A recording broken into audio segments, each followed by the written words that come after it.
Começa agora o debate com o pastor Edmar Ramos, com o tema O que acontece quando quebramos um voto com Deus? Eu compartilho dessa visão. A palavra de Deus em Deuteronômio 23, 21, porque a palavra ela não entra em discórdia com a palavra.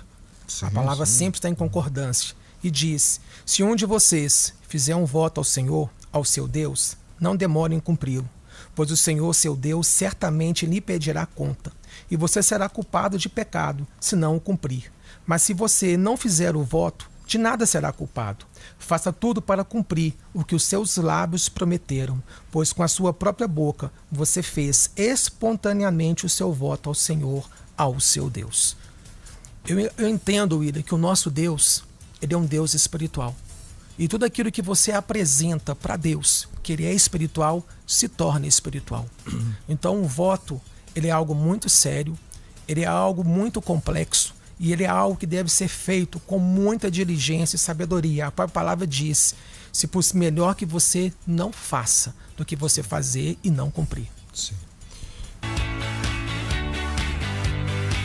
Irmão William, eu tenho uma visão muito profunda nessa área. Eu penso que o voto ele tem que ser muito bem... você não pode fazer na emoção. O que acontece? Uma pessoa que faz um voto, ela deixa de cumprir esse voto porque ela esqueceu ou porque ela não mediu com seriedade se ela poderia cumprir o que ela falou ou não para Deus. O que é que isso envolve? Esse esquecimento no tratamento com Deus. Porque uma pessoa, quando ela chega, e isso é muito preocupante, de fazer um voto e ela não cumprir esse voto, ela está faltando com a sua palavra. E essa pessoa, quando ela chega nesse nível de relacionamento com o Criador, com Deus Todo-Poderoso, é porque ela já tem esse padrão de conduta com as pessoas. Então eu penso, a palavra fala que se eu não amo o irmão que está do meu lado, como eu vou amar o Senhor que eu não estou vendo? Essa é uma grande questão, porque quando você chega nesse nível de você não ter esse temor do Senhor, é porque dentro do seu coração você já tem uma prática, sabe, uma conduta de não estar tendo essa credibilidade com as pessoas. Então, o cumprimento de um voto, ele vai muito além de você não cumprir, vendo um padrão de conduta. E como você citou em Mateus 5,37, que o cristão ele deve ser sim ou sim, não ou não. Isso é um princípio espiritual, isso é a lei de Deus. Então, quando você viola, você quebra princípios. E quando você quebra princípios, o princípio te quebra. Então a gente vê hoje, como pastores, muitas pessoas sofrendo dentro da igreja, muitas pessoas passando por lutas. Por quê? Porque não observam princípios espirituais. Então a questão de não cumprimento de um voto vai muito ligado também ao caráter da pessoa, aquilo que é lealdade, aquilo que é palavra que ela empenha diante das pessoas e diante de Deus. A palavra de Deus em Deuteronômio capítulo 28 diz: e será que, se ouvires a voz do Senhor teu Deus, tendo cuidado de guardar todos os seus mandamentos que eu te ordeno hoje, o Senhor teu Deus te exaltará sobre todas as nações da terra. E no verso 8 ele diz: o Senhor mandará que a bênção esteja contigo nos teus celeiros e em tudo que puser a tua mão, e te abençoará na terra que te der o Senhor teu Deus. O que a palavra fala? Se ouvires e guardares os meus mandamentos. Hoje tem faltado para as pessoas, William, entender o que é um relacionamento com Deus. Quando Deus levou o seu povo ali em Êxodo 19, ali naquele monte, Deus não estava buscando lei para o povo, Deus estava buscando o quê? Aliança. Só que as pessoas não entenderam. E as pessoas até hoje têm dificuldade de entender isso. O que é aliança? Sabe, o que é um voto? O voto é eu tentar alcançar um favor de Deus com a minha força.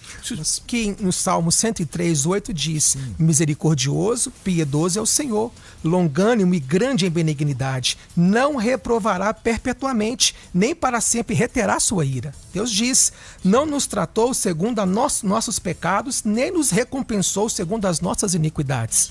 Mas aí ele completa: pois assim como os céus é elevado acima da terra, assim é grande a sua misericórdia. Não tem fim. Só que ele diz: para os que o temem. O que tem faltado nas pessoas hoje? Deixa eu só concluir, William. O que tem faltado nas pessoas? É esse conhecimento de quem Deus é. Nós precisamos entender, Efésios capítulo 1, 3, ele fala que Deus ele já nos abençoou com todas as bênçãos nas regiões celestiais em Cristo. Eu não preciso fazer um sacrifício para alcançar a promessa, o sacrifício já foi feito na cruz do Calvário. Sim. É isso que as pessoas têm que entender isso. Eu tenho que sair do lugar da fila da bênção e entender que a bênção não é algo que eu faço, é a posição que eu estou diante de Deus. Sim. Então, se a pessoa entender hoje que você é filho, e que tudo que Deus quer de você é relacionamento, intimidade, comunhão, você vai entender que você não precisa se sacrificar, você precisa ter intimidade e comunhão.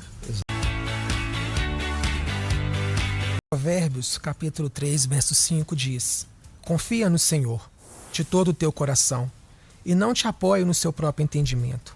Reconheça-o em todos os teus caminhos e ele endireitará tuas veredas.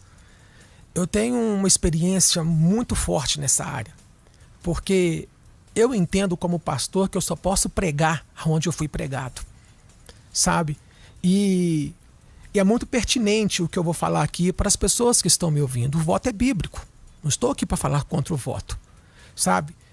Eu fiz um voto com Deus de 8 meses, movido pela dor, movido por preocupação, desespero. Minha esposa foi acometida de uma enfermidade. E nós fomos nos especialistas, nós fomos nos médicos e ela não melhorava. E eu, em desespero de alma, eu falei: Deus, eu estou abrindo um voto com o Senhor. Eu vou ficar descalço até o Senhor curar minha esposa. Falei na minha dor, na minha ansiedade, como muitas pessoas fazem. E passou 1 mês, 2, 3, 4. Quando chegou 8 meses, minha esposa ia para a igreja com os pés para cima, com dor. E eu subindo para o altar para pregar, andando para os montes no barro, vindo para a cidade descalço, sendo ridicularizado. E um dia eu falei: Deus, eu não estou aguentando mais andar descalço.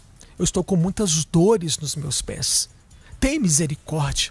Sara a minha esposa.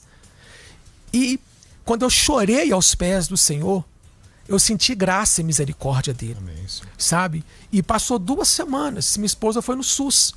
Num posto de saúde. Sim. Aquela enfermeirinha simples, sabe, do SUS, mas cheia de amor. Ela passou uma pomada para minha esposa. E com 3 semanas ela foi curada. Aí Deus falou comigo: filho, você não precisava ter feito. Você só precisava ter confiado. Então, eu digo para você que está me ouvindo, a sua dor é legítima. Sabe, eu não estou aqui para dizer que a sua dor não é legítima. Mas estou indo para dizer para você: confia no Senhor. Jesus, ele morreu na cruz. Jesus já pagou o preço. A bênção de Deus não vem, sabe, pela nossa força, ou pelo aquilo que nós prometemos para Deus. Não, Deus, ele conhece o nosso coração. O que Deus ele quer, queridos? É que nós venhamos amá-lo, não usá-lo, sabe? Que possamos entregar nesse nível de confiança que é graça, que é amor, porque ele tem cuidado de nós. Então eu aprendi, sabe, com dores terríveis nos meus pés, sendo ridicularizado e vendo a minha esposa chorando, que não precisava de eu me sacrificar, eu só precisava confiar.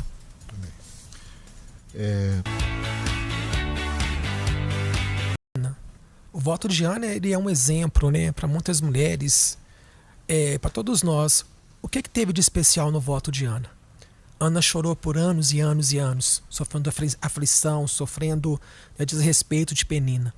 Mas quando Ana entendeu algo, que eu acredito que é a chave para a resposta de Deus, Ana convergiu a sua necessidade para a vontade do Pai. Então ela disse: Deus, se o Senhor me der, eu vou te devolver ele. E ele vai ser o quê? Nazireu do Senhor. Ele não vai passar navalha sobre a sua cabeça. Esse é o segredo de alcançar a promessa e as bênçãos. É quando a nossa necessidade ela se une à vontade do Pai. E nós estamos aqui, William, nesse debate, e a gente não falou sobre isso, o perigo de não cumprir um voto. Nosso Deus, ele é espiritual. Nosso Deus não habita nesse mundo, matéria. Ele é espírito. Tudo que é apresentado a esse Deus se torna espiritual. Anjos contemplam. Seres e hostes espirituais da maldade contemplam. Quando você quebra um voto, você falta com a sua palavra, seja com um ser humano, quando você falta com a palavra, você cai em descredibilidade. Que é o que o Senhor Jesus disse. Exato. Sim, sim, não. E não. E descredibilidade com Deus é sinônimo de perda de autoridade espiritual. E hoje, o que nós estamos deparando dentro da igreja, o que mais é comum? Pessoas sem autoridade, onde tem enfermidade, contendas, filhos presos, cativos em drogas, cativos em dores, em depressão, e falta autoridade espiritual para repreender esse mal. Então eu acredito, nessa manhã, você que está me ouvindo, honre ao Senhor. Não caia na descredibilidade, porque o que acontece quando uma pessoa ora e ela não tem autoridade? O céu não reconhece. Deus não reconhece como autoridade. Não tem selo, não tem... você acabou de citar uma palavra aqui. Deus ele não assina embaixo daquilo que a pessoa fala. Então, você é aquilo que você fala, a sua palavra.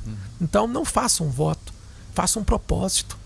Sabe? Qual que é a diferença de voto? O voto é a minha força para alcançar um favor de Deus. Deus vai abrir um propósito de santificação para que eu tenha mais comunhão com o Senhor e automaticamente a minha vitória vai vir.